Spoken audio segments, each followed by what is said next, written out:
Hey guys, it's Mike Soper with Victor Bravo, and today I'm here with John. John, this is your first rehab, just closed on it 2 days ago. We're going through the scope of work and what exactly our plans are moving forward with the property. And we're gonna change this house and totally remodel it from the inside and out to put together a beautiful finished product for a new homeowner here in the Sparrows Point area of Baltimore, Maryland.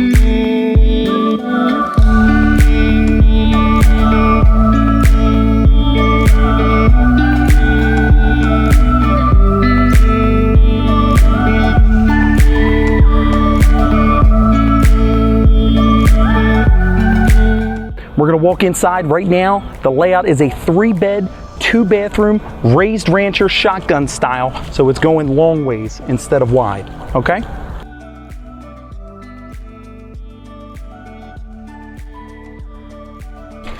All right, so we're inside of the house right now. Really nice and spacious feeling already.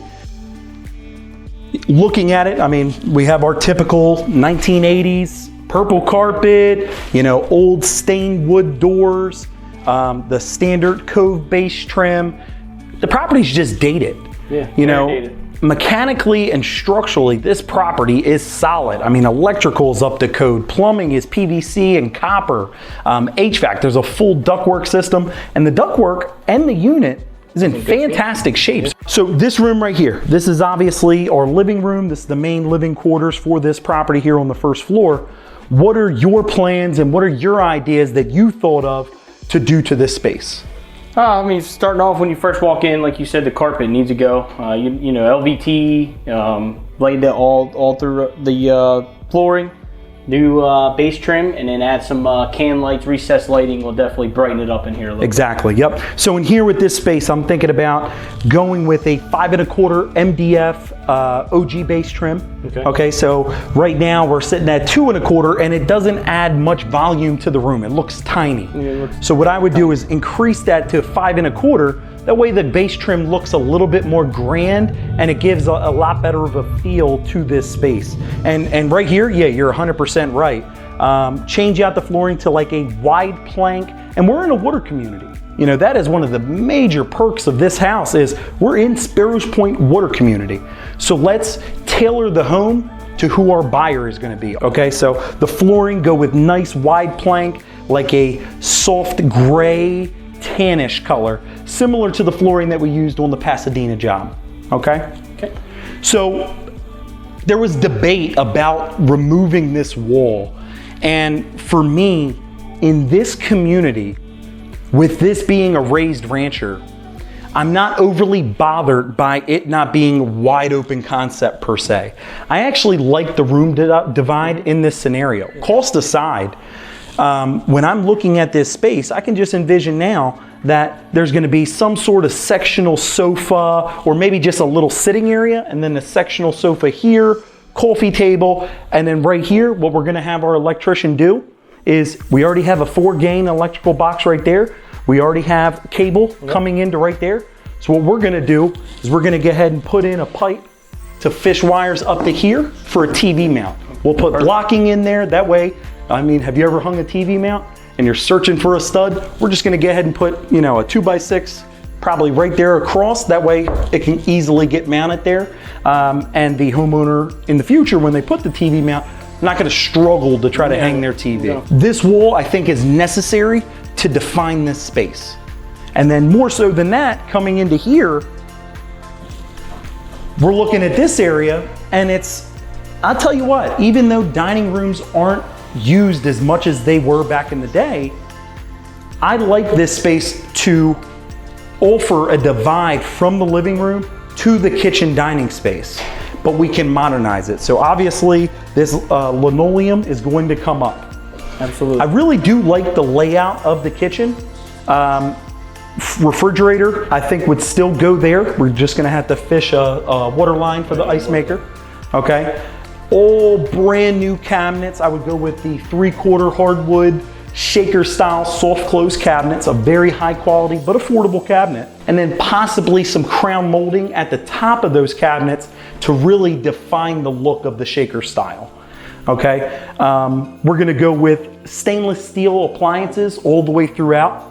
And a lot of people don't like this setup. So it's nice because you have the vent tied onto it. But what we're gonna try to do, because what we're incorporating is a nice 7-foot island in this space. So that is really gonna set it off to where this whole area from essentially from here all the way down here to where we're gonna be expanding the kitchen is gonna be this beautiful island, okay? As far as the details on the island, how wide, how big, I'm envisioning a bar style. That way we could fish some lights in for some nice pendant lights. And when you walk in this house, I mean, let's talk about flow for a second. And this is what I see when I see these properties, and you're gonna be doing the same here as you continue to renovate properties. You're gonna walk in this house and it's great for entertaining. The family and friends are gonna be here. And when you leave this living room and walk into here, you're just gonna be absolutely amazed when you just look and see, you know, beautiful white shaker cabinets, an amazing backsplash, tall cabinets, stainless steel. And then you're gonna look at that island with the bar stools, and it's gonna be nothing but good entertaining here. So in this space, I would probably have 2 can lights. I would probably put 2 can lights here in the strip where this little narrow walkway is gonna be. And then either, since it's 7 feet, I would probably do 3 pendant lights. Something simple, nothing crazy, but a nice little design element that doesn't cost a lot of money, but it adds a lot of value, okay? Over here, there's nothing more that buyers like than statement pieces. So with this, I would adjust this light. So have the electrician maybe pull this over to the side, especially with us enlarging the kitchen footprint. I would maybe move this over about a foot and a half, and then put a very nice designer chandelier here. So open this up here, and we just have a deck. All right, cool. So for out here, I mean, I definitely think, you know, deck would be nice. You know, staying it, you know, I would technically, you know, I would love to have that Trex deck. I love that Trex deck look. All new hand railings and white vinyl rails. Railings, and then down here, you know, just have an open space. But then down here, this is where we noticed the big problem, to where it looks like it's a nice deck or, you know, patio, on grade patio, but it's built with railroad ties as joists. Yeah, it's not, and it's really you know, completely falling apart. And you know, I definitely think, and you know, I think we both came to the agreement that it might just be in not only your best interest, but the future buyer's interest, is to rip this out, throw some seed and straw down, and then potentially, depending on what the budget looks like, maybe we can put a nice concrete patio out here. That way, just like you were saying, you know, a nice little wicker set can sit out here, a fire pit, and then you're gonna be able to walk out and fully look at how amazing this lot is. Oh, yeah. Big yard. It's big, and especially in this community, it's hard to find a property that has a backyard like this. Typically, you know, these houses are built, you know, like boxes on top of each other. So with this, this yard alone, while it might not deliver the highest sales price, this is going to be a feature to where if somebody's on the fence and there's another house down the street selling for the same exact price with the same square footage and layout, but you have this yard, they're buying your house. What would you be doing to the siding and the gutters and stuff like that to try to make them look fresh, and, you know, maybe the base of the foundation? What are you thinking on that? Starting on the siding and the gutters, it's not in bad shape. There's nothing wrong with them. I mean, they're just dirty. A lot of dirt on them. Lots of dirt. Very, very good power wash for that. And then the gutters, base of the house, the concrete foundation, paint it all white. Yeah, I would do an epoxy white. Yep. And this way the white will stand out. Yeah. So over here, I mean, you could see all of the mildew and all the old algae. Once again, this is a beach community. Just builds onto this house. All right, cool. So we're gonna walk back in the house where the main living is going to be. So right now we have 3 very, very nice sized bedrooms here. So in these bedrooms, John, what are your thoughts as to what we can do to possibly make these look a lot better? Obviously, you know, nice gray painting on the walls, new flooring. Add that LVT in here as well throughout the house, and then most definitely, you know, keep it, you know, matching and put new of the baseboard trimming in. Absolutely. And we also talked about, you know, return on investment. I totally see it. So this right here, this colonial trim, I think is in fantastic shape. There's no need to disturb it. However, these flat panel stained doors, they're just dated. Yeah. You know, this is these over here, these, you know, sliding panel doors, same thing. Exactly. So as we're modernizing this house, we're going to be doing shaker cabinets in the kitchen. So what we're going to do is we're going to go with a 2-panel shaker door here. So the whole style and the whole update, it all matches. So like you said, the base trim, the 5 1/4 MDF runs throughout. Another thing that I would do, and I think it's absolutely crucial, is to case out these windows, okay? I'm not a big fan of windows that just have drywall openings around them.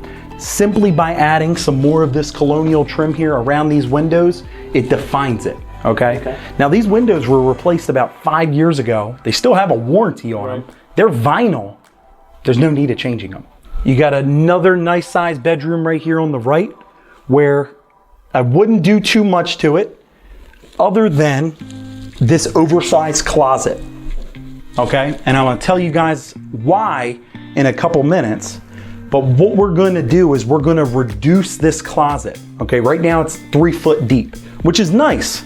However, it doesn't need to be that deep, so we're gonna go ahead and reduce it back down to a standard 24, okay? Or maybe 21, whatever we can get away from. And the reason being, John, is I looked at this bedroom the other day and you had a really, really good idea about this amazing walk-in closet. So why don't you share with everybody your thoughts as to what to do with this walk-in closet to create a true value add to this property? So for that closet, you know, it's a very, very big closet space, and I absolutely love the walk-in closet ideas. Yeah, 4.5 by 8 feet. But yeah, I think, you know, to get the best, as you say, return on investment, make that a bathroom. Good, nice, you know, tile shower, maybe even tile flooring in the shower. Get really nice and really stand out as a master bathroom. Yeah, absolutely. So, you know, with building codes, we're able to get away with this for the simple reason is it's just shy of 5 feet. So I think it lays out at like 4'8". So what we're able to do is we're able to get and utilize this entire space without having to adjust this bathroom in here. And we're gonna get to that bathroom next. But right here, I'm envisioning the IKEA style wall hung vanities. And the reason being is because this bathroom's a little bit more narrow than 5 feet, we wanna try to continue to make the space feel big. So by doing that, we'll get like a 17.5, maybe an 18.5 inch wide vanity that will wall hang. Okay, so that way we could do a nice 36 or 42 double bowl wall hung. We'll be able to do a 12-inch rough round front toilet. Okay, so you're not gonna be able to do the elongate because we wanna have enough walk-in space. So building code requires us to have 24 inches within reason. If it's 23.5, a lot of building inspectors will work with you, but 24 inches is what you need to be able to walk by this toilet to get into the shower. And with the layout that we're gonna do, we're gonna have it. And then just as you said, you know, we're gonna do a nice mud set shower in here, do a really nice curb. So we'll build a curb and we're gonna build this shower out of the Curdy system. It is one of the best waterproofing systems to build out showers. They're high quality. And the best part about it is they have pre-built drain pitches to where you can drop that Curdy pan in, already pre-sloped to where we want it to go. And then the Curdy systems impact all the way up to the ceiling that we can waterproof and tile right to it. In here, once again, to keep with the beachy vibe, I'm thinking like a nice 2 foot narrow wall niche inside of that shower for all your soaps and all that kind of stuff. And, you know, possibly do, depending on the budget, budgets do matter, but I really think you'll be able to get the return on investment by doing a multi-phase shower diverter in here. So what that basically means is Delta makes a product where it can go from shower head to handheld to waterfall. Okay. So I think by doing that in here, we put that Delta diverter in. That way, maybe not go with the handheld, but have the option to where they could do a waterfall head. Really think it's nice. And when you're a buyer or a potential buyer looking at this property, you can imagine walking into this space, seeing the beautiful vanity right here, and then you're just looking at that shower. This shower has to be a staple. So inside of that niche, do some nice mosaic tile. But then when you see that, oil rub bronze or brushed nickel waterfall rain head, people can imagine themselves every day waking up and taking a shower in there. That's what gets the house sold. So this master bedroom is now going to turn into a master suite. So the upgrades that we're doing is we're going to be able to take this from a 3-bed 2-bath to a 3-bed 3-bath. And then over here in this area, since this bedroom is so big, we're gonna be able to steal probably about 1.5 feet from this bedroom here. We're gonna be stealing about 1.5 feet out of the oversized closet on the other wall. That way we can have a nice deep closet here without taking too much away from the bedroom. Right. Okay, so it's still a very, very nice size, but we're losing our walk-in closet, sure, but then we have to put a new closet in, and it's still gonna be a nice size, but then they're gonna be able to have a very, very luxurious bathroom in there. In here, John, why don't you run through some of the ideas that you have with this space? New tiling, tile that whole shower tile, new tub. Down here, the new vanity. Throw a new toilet in there, and put a nice paint job. Get rid of this wallpaper stuff that's on there. Maybe even add some recessed lighting in here potentially. Maybe make it really, really nice and bright in here. Yeah, so John, I totally agree. I think that's great. And the best part is the layout doesn't need to change. And what we were talking about earlier about how this house was built in the mid 80s. We lucked out, okay? So all the rough-ins are going to be able to be reused, okay? We are already sitting code in this house. We have our our GFI in here, okay? We have our bath fan up top, okay? Plumbing wise, this bathtub, this diverter, a lot of that's probably gonna be able to be reused because it's all copper piping. All we're gonna have to do is swap out that and put a new Delta cartridge in it and then put a brand new trim kit on that, and then we're pretty much done. The biggest thing for this first floor, John, what are you gonna do with these ceilings? Oh man, it's old popcorn ceilings, like as we talked in the beginning, you can totally, it's an older house built in the 80s. So luckily we have a fantastic drywall crew that we're gonna be able to get you in touch with to do this. But the best thing is you can do this prep work. And when you're learning, and this is your first deal, the most important thing and the way to learn is to be hands-on, be involved. Okay, there is no sense of you paying a demolition contractor to do any of this when you can do it. You can bust down these cabinets. You could take that, the appliances, and take all those to a scrap yard. Okay, you can roll this carpet up and get it thrown away. You can get a, probably just realistically, maybe a 15-yard, a 20-yard dumpster and get all of this done. Because if you were to get a demo guy in here, they'd probably charge you a bare minimum 15 to 2 grand. Senseless. Yeah, senseless. You could do this, bang this out on a weekend, get a friend here, pay him, however much to be here with you. That's really where you're going to get intimately involved in throughout the entire course with the plumbing, with the electrical, with the HVAC modifications. You need to be here every day to learn the ins and outs as to why they're doing it. I'm Mike Soper with Victor Bravo. We're going to be working with John. This is his first deal. It's going to be amazing. He's going to put out a high quality product. And we're going to be with you every step of the way to make sure this is a successful transaction from you. We also wanted to thank Pete, Realtor Pete. You know who you are. You put me and John in touch with each other, about 6 months ago, 7 months ago? A little longer than that. It was about a year ago. He reached out and he got me in contact with you. And if it wasn't for you, Pete, I wouldn't be here today. Yeah, and Pete's also going to be helping you list the property as well. So I actually had a conversation with him yesterday. already about it. So he's already in his mind, and he's already planning on listing it for me. So awesome. Yeah. So hey, Victor Bravo, we're used to referrals, whether it's people that, hey Mike, I want to learn how to invest in real estate. Cool, let's do it. Or hey Mike, I want to sell a house. We really pride ourselves on the ability to get referrals from people, because what we do is we do good business.